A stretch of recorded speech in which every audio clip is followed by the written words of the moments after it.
안녕하세요 여러분. 오늘 하루도 주님의 위로하심과 세임 주심이 여러분의 하루 가운데 넘쳐나기를 축복합니다. 오늘 본문은 민수기 24장입니다. 발람이 자기가 이스라엘을 축복하는 것을 여호와께서 선히 여기심을 보고 전과 같이 점수를 쓰지 아니하고 그의 낯을 광야로 향하여 눈을 들어 이스라엘이 그 지파대로 천막 친 것을 보는데 그때 하나님의 영이 그 위에 임하신지라.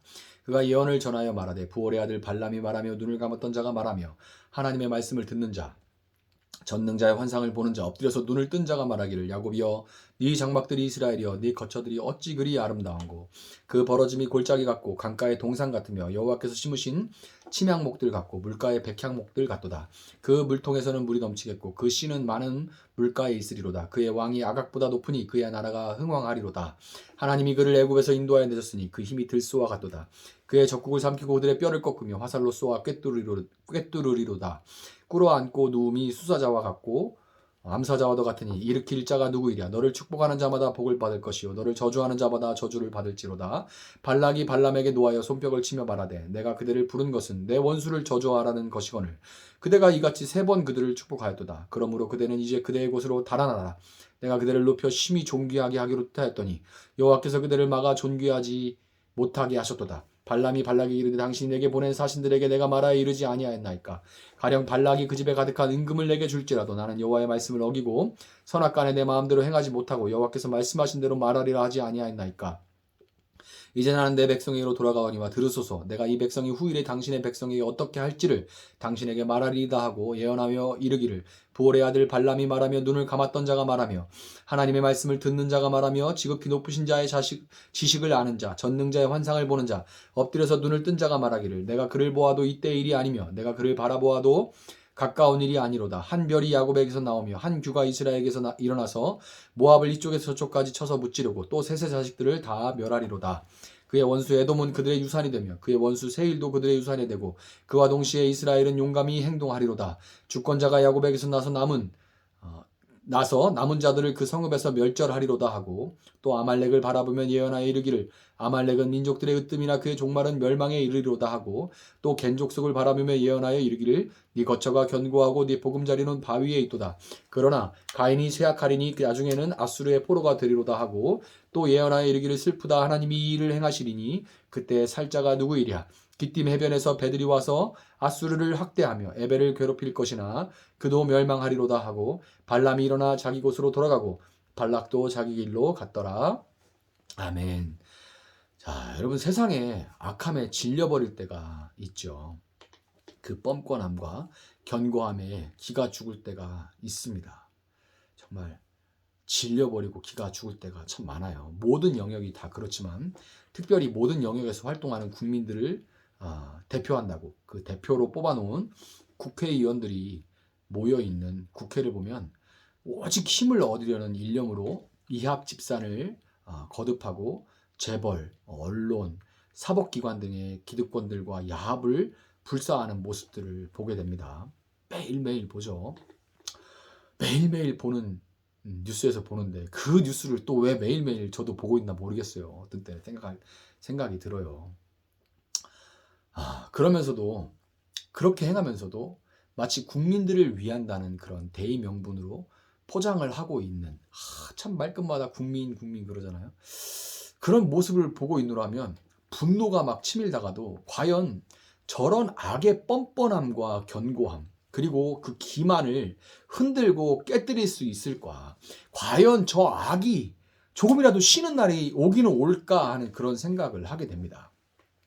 국회가 각종 미디어의 주목을 받는 곳이기 때문에 마치 우리 일상과는 동떨어진 집단으로 느껴질 수도 있지만 국회가 다양한 분야의 국민들을 대표하는 사람들을 모아놓은 곳인 만큼 국회에서 벌어지는 일들은 작게는 우리가 몸을 부대끼며 살아가고 있는 직장과 사업장에서도 그대로 벌어지는 일들이라고 그렇게 말을 할 수가 있습니다. 그러니까 우리 주변에서 일어나는 일들을 모아놓아서 그게 국회에서 지금 뉴스 볼 때마다 드라마처럼 우리 주변에 일어나는 일들이 그들이 더 극적으로 막 보여주고 있는 거죠.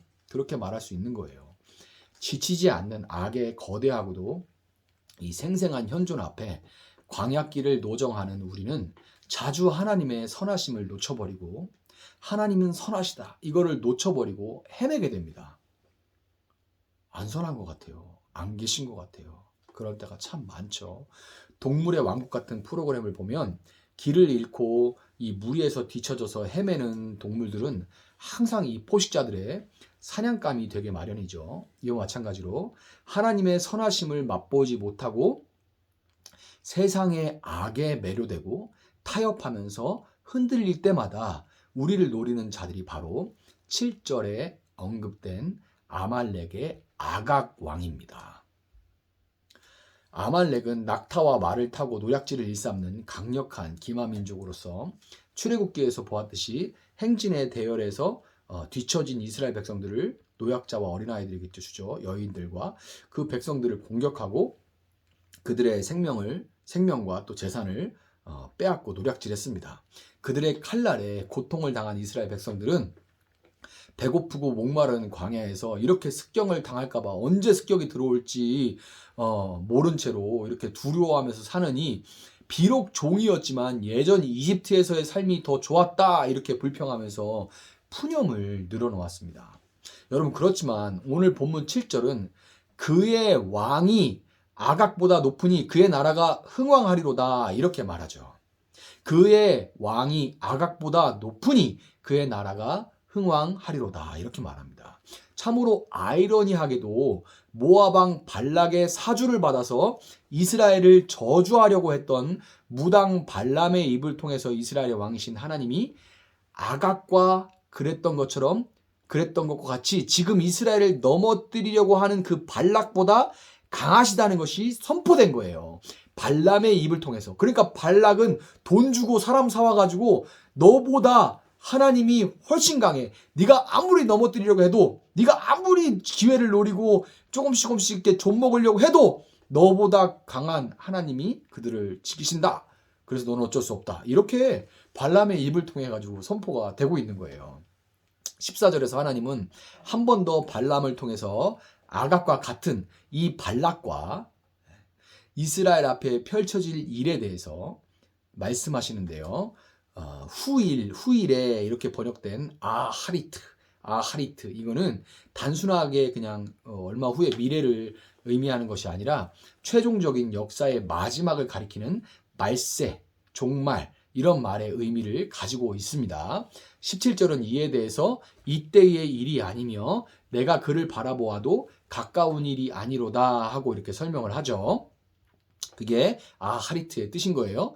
무당 발람은 말세의 한 별이 야곱에게서 나오며 한 규가 이스라엘에게서 일어나 모압을 이쪽에서 저쪽까지 쳐서 무찌르고 또 셋의 자식들을 다 멸하리로다 이렇게 예언을 합니다. 발람이. 여러분 이 예언은 사무엘하 8장 2절에서 볼 수 있듯이 먼저 다윗 왕에 의해서 역사 가운데 실제로 성취됩니다. 우리는 실제 역사 가운데 일어난 일이 아니고서는 영적인 일을 볼 수가 상상조차 할 수가 없어요. 그래서 실제로 역사 가운데 다윗 왕이 먼저 성취를 합니다. 그 구절이 어떻게 되냐면 다윗이 또 모압을 쳐서 그들로 땅에 엎드리게 하고 줄로 재어 그 2줄 길이의 사람은 죽이고 1줄 길이의 사람은 살리니 이렇게 줄로 쟀다는 거예요. 2줄 길이가 되면 다 죽여버리고 1줄 길이 어리고 작은 자들만 그냥 남긴 거예요. 1줄 길이의 사람은 살리니 모압 사람들이 다윗의 종들이 되어 조공을 드리니라. 이게 사무엘하 8장 2절에 기록된 말씀입니다. 역사 가운데 이루어졌던 이 발람의 입을 통해서 선포된 예언된 이 말씀은 역사 가운데 실제로 이렇게 이루어졌습니다. 역사 가운데 이루어졌던 이 예언은 우리가 살아가고 있는 이 말세, 종말, 역사의 끝에 다윗의 뿌리로 나신 예수님에 의해서 온전히 성취될 것입니다. 우리를 저주하고 지치게 하고 넘어뜨리게 만들어서 세상과 타협하고 다시금 세상에 종 노릇하게 만들려고 하는 이 세상의 아각과 발락과 같은 그 악의 하신들은 다윗이 모압을 쳐서 철저하게 무너뜨렸듯이 왕중의 왕이신 예수님, 왕중의 왕이시요 심판자로 오시는 이 예수님에 의해서 완전히 멸해지고 영원한 심판을 당하게 될 것입니다. 심판의 그날 광야 같은 인생길을 오직 하나님의 선하심만 의지하고 그 선하심만 붙들고 걸어온 우리는 온 열방 앞에서, 민족들 앞에서 칭찬과 명성과 존귀함을 얻게 될 거예요. 9절에 언급된 대로 너를 축복하는 자마다 복을 받을 것이요 너를 저주하는 자마다 저주를 받게 하시는 분. 이거는 그 싸움이 어떻게 될 것이며 그 결과가 어떻게 될 것인지를 보여주는, 그 싸움을 분명하게 보여주는 그 이야기라고 얘기했죠. 그래서 일부러 그 아브라함의 축복을 그대로 따와서 그렇게 얘기를 하는데요. 발람과 무당 발람과 그 세상의 신이 아니라 누가 승리해요? 같은 말을 썼지만 결국 승리자이신 하나님만이 진정으로 축복하고 저주할 수 있는 그런 하나님이고, 하나님이 승리하시고 하나님께 속한 백성들이 결국 칭찬과 명성과 존귀함을 얻게 되며 승리를 하게 되는 것입니다. 여러분 25절을 보면 발람과 발락은 하나님의 말씀 앞에 돌이켜 하나님 말씀을 다 들었잖아요. 그 말씀 앞에도 돌이켜서 이스라엘의 하나가 되기를 소원하지 않고, 들어보니 여호와 하나님이 이스라엘을 얼마나 사랑하시는가, 당신의 백성들을 얼마나 사랑하시는가, 우리도 율법을 받고 할례를 받아 하나님 백성 중에 하나가 되고 싶다, 이런 소원을 전혀 갖지 않고 결국 일어나서 자기 길로 가버리고 말았습니다. 각각 일어나 자기 길로 가버려요. 쉬지 않는 악 앞에 마치 별이 구름에 가려지듯 하나님이 그 북극성, 빛나는 북극성, 방향을 보여주는 그 별이 구름에 가려지듯이 하나님의 선하심이 보이지 않을 때가 있지만, 여러분 구름이 있던 없던 별은 여전히 그 자리에서 빛나고 있다는 것을 여러분 믿으시고, 별을 따라서 먼 길을 찾아왔던 동방의 박사들과 같이 발람과 발락이 각자 가버렸던 그 자기의 길이 아니라 오늘도 하나님과 동행하며 좁은 길을 걸어가는 여러분들의 새날이 되기를 예수님의 이름으로 축복합니다. 제가 한번 기도하겠습니다. 사랑하시는 하나님 감사합니다. 오늘 하루도 이렇게 말씀을 붙들고 시작할 수 있게 하시니 감사합니다. 하나님 말씀으로 인해서 우리가 결국 승리할 것을 우리가 믿습니다. 흔들리지 않게 하여 주시고 우리가 넘어져 있지 않게 하시고 오늘도 좁은 길을 걸어갈 수 있는 저희들 될 수 있게 하여 주시기를 원합니다. 새 마음 주시고 새 힘을 허락하여 주시고 필요한 모든 것들 광야 가운데 때를 따라 하나님께서 그 선하신 뜻 가운데 베풀어 주시옵소서. 감사하며 예수님의 이름으로 기도합니다. 아멘. 오늘 주신 말씀 붙들고 계속해서 기도합니다.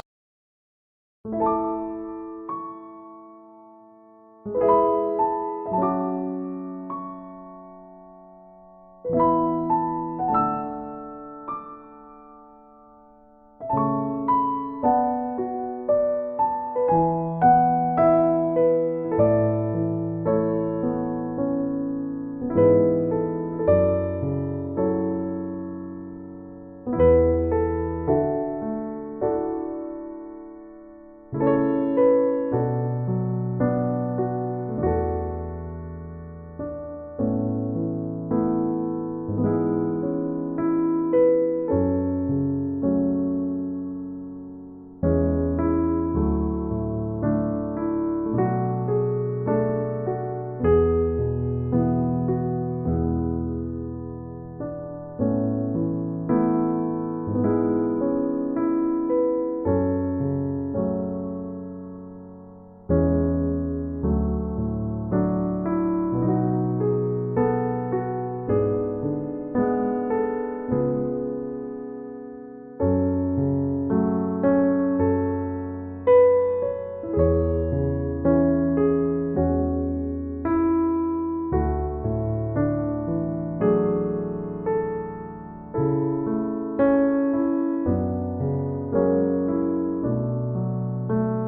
you